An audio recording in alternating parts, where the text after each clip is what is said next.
Hello, I'm Jeff Gold, and welcome to another segment of Under the Microscope. I have the incredible pleasure today of being joined by my colleague and friend, Dr. Karoli Mrnix. And of course, as we know, Dr. Mrnix is the director and also the Hattie B. Monroe Endowed Professor at the Monroe Meyer Institute. Karoli, thanks so much for being with us today. Thank you for having me. So it wasn't very long ago, just a week or so, that the Board of Regents of the University of Nebraska approved the program statement for the new Monroe Meyer Institute, for the relocation of Monroe Meyer to the Ak-Sar-Ben campus area and the regeneration of the program. Could you tell us a little bit about what that means to you and what that means to the faculty and staff, and most importantly, the patients and clients of MMI? So we are incredibly excited about this new development because it is not about the building, really. It's about our services, serving our patients, providing new and expanding existing services. And this will allow us really to fulfill our mission, and the mission is very clear: to transform the lives of the individuals who we serve. Now, as I recall, as we've had a number of conversations about this over the last months and maybe even longer, you've recently gone through a very significant strategic planning process at MMI in which you've identified a number of new goals and somewhat of a change in structure. Would that be accurate? That would be absolutely accurate. So we solicited feedback from our stakeholders, and that means from community organizations, parents and their families, experts, other medical healthcare professionals, and we came up with a long-term strategic plan. And we had to realize that the institute itself must evolve with times.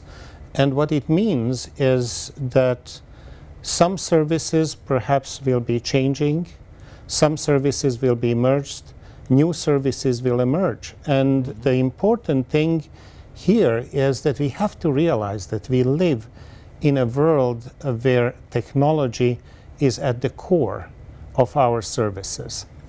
And this is the century of human-technology interface. And this interface actually is something that can provide amazing services to the population that we serve and their families.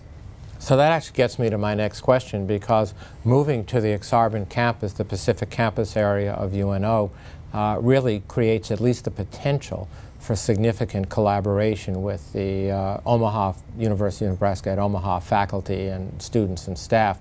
And could you tell me and our audience a little bit about at least some of your preliminary thoughts in that area? So yes, we see that we will be very much integrated with the UNO community, and that we will develop a number of joint services. UNO has incredible strength in areas where we need to grow, and we have to adapt these strengths to our services. So a couple of examples here.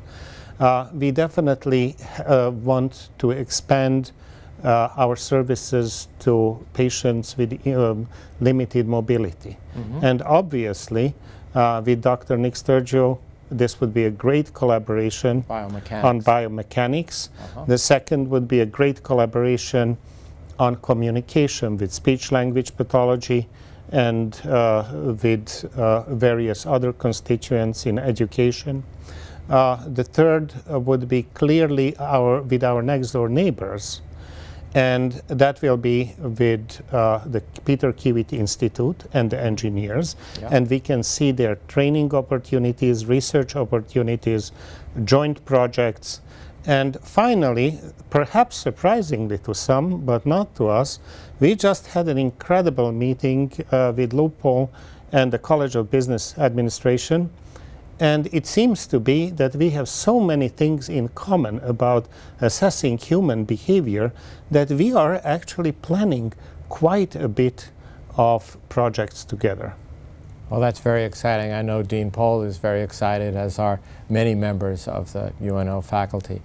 Well, I just want to congratulate you. Thank you for all of the hard work in helping to build the program statement that the Board of Regents approved. You know, while a lot of work has gone into this, rest assured, most of the work lay ahead of us right now, and there's going to be a lot of planning that's going to occur. But as long as we keep the patients and the communities that we serve at the top of our list, I guarantee you this project's going to be a home run. They have always been our top priority. They will always remain the top of our priority, and no building, no planning will ever change that. And thank you very much for this opportunity, and thank you for everything that you have done for us and our population to make this happen. Well, it's great teamwork, Karoli. Thanks again, and thank you for being with us on this segment of Under the Microscope.